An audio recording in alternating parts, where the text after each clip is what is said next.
Assalamualaikum warahmatullahi wabarakatuh. Kembali lagi bersama Mas Gim di sini. Kalau di video gue sebelumnya, gue membahas tentang ciri dari tanaman hias yang cocok ditanam di dalam ruangan. Kali ini gue akan membahas tanaman hias yang memiliki racun di dalam tubuhnya. Nah, bagi kalian yang penasaran, tonton video ini sampai habis ya, karena ini informasi penting banget. Kalau misalnya kalian punya tanaman hias tertentu dan ternyata di dalamnya ada racun. Nah, bagaimana ya buat menanggapinya? Jangan sampai kelewat video ini ya, tonton sampai habis. Nah, sebelum itu gue pengen sedikit promosiin kegiatan kampus gue. Tepatnya program studi gue yaitu agroekoteknologi. Nah, program studi gue membuat seminar online seperti itu dengan tema yaitu kreativitas tanpa batas kaum milenial untuk membangun pertanian di masa pandemi COVID-19 ini. Nah, temanya cukup menarik dan juga pematerinya bisa dilihat, itu ada gua, dan itu bikin gua sedikit kaget dan speechless gitulah. Kenapa gua bisa dijadiin pemateri? Ya, kalau dipikir-pikir membanggakan banget sih, gua akhirnya bisa menjadi pembicara. Nah, jangan lupa kalian bisa hadir di Zoom meeting nanti ya. Jadi kegiatannya itu kita menggunakan Zoom. Kalian harus daftar dulu di linknya. Nanti linknya gue taruh di deskripsi ya. Jadi kalau kalian pengen ikut seminarnya, kalian bisa ikut karena di situ ada ilmu yang bisa diambil dan juga kalian bisa dapetin apa nih? Sertifikat dan juga door prize bagi yang beruntung lah ya. Jadi kita nggak cuma dapat ilmu doang, tapi kita bisa dapat sertifikat dan juga bisa mendapatkan door prize bagi yang beruntung. Nah, jangan lupa datang ya karena ada gua. Oke, nggak usah tunggu lama lagi ya. Kita langsung bahas. Ciao. Yang pertama, tanaman hias yang memiliki kandungan racun di dalam tubuhnya adalah tanaman Sri Rejeki. Nah, tanaman Sri Rejeki ini sering banget kita jumpai di toko-toko tanaman maupun di pekarangan rumah biasanya. Karena dari segi perawatannya pun mudah banget. Jadi mudah untuk ditanam. Nah, ternyata di dalam tanaman ini terkandung racun yang cukup berbahaya bagi manusia maupun hewan.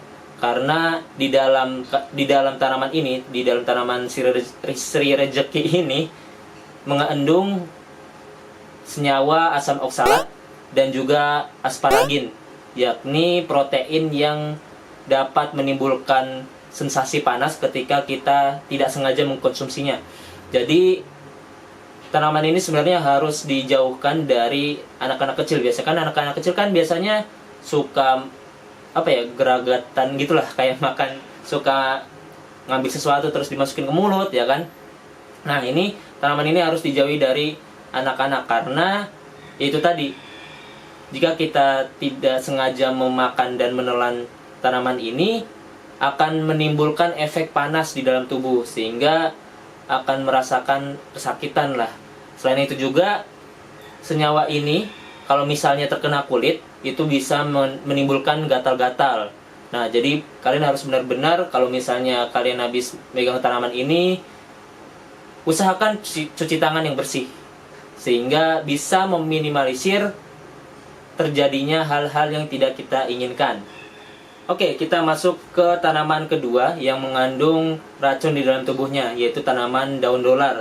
Kalian sering kan mendengarnya.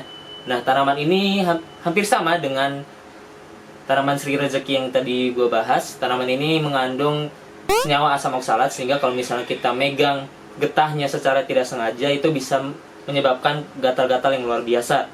Jadi kalau bisa kita harus menghindari ini dari kontak-kontak fisik. Kalaupun kita terpaksa memegang, usahakan untuk mencuci tangan dengan bersih sehingga bisa meminimalisir kita mengalami kegatalan. Itu dia. Oke, kita masuk ke tanaman terakhir yang akan gue bahas di video kali ini, yaitu tanaman lidah mertua. Nah, tanaman lidah mertua ini cukup famous ya, cukup booming di pecinta tanaman hias khususnya di Indonesia. Karena selain mudah dikembangbiakan, perawatannya pun nggak ribet-ribet banget, nggak perlu disiram terlalu sering-sering, tetap bisa tumbuh dengan subur.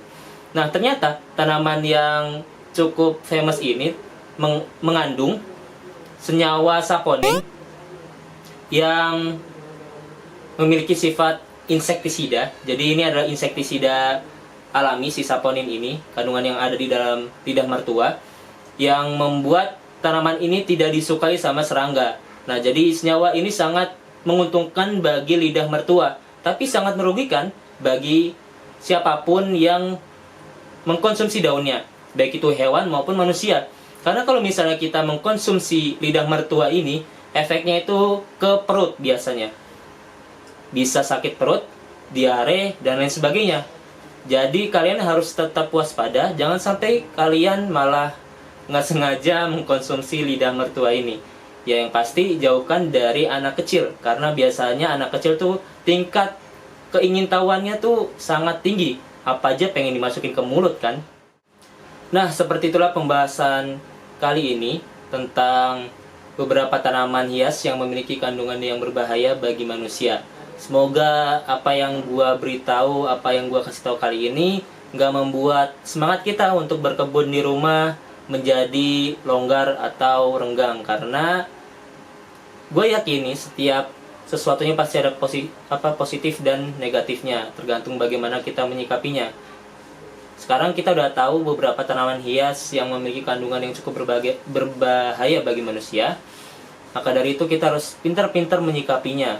Entah itu ditaruh di mana, harus seperti apa, sehingga tetap aman lah walaupun kita tanam di dalam rumah. Nah, jadi tetap semangat untuk berkebun di rumah ya. Oke, mungkin cukup ya video gua kali ini. Jangan lupa like, komen, dan subscribe agar gua bisa lebih bersemangat untuk memberikan konten-konten yang lebih menarik untuk kalian semua. Dan juga biar kalian gak ketinggalan nih info-info yang menarik dari gua. Oke? Sampai jumpa di video gua selanjutnya. Dah!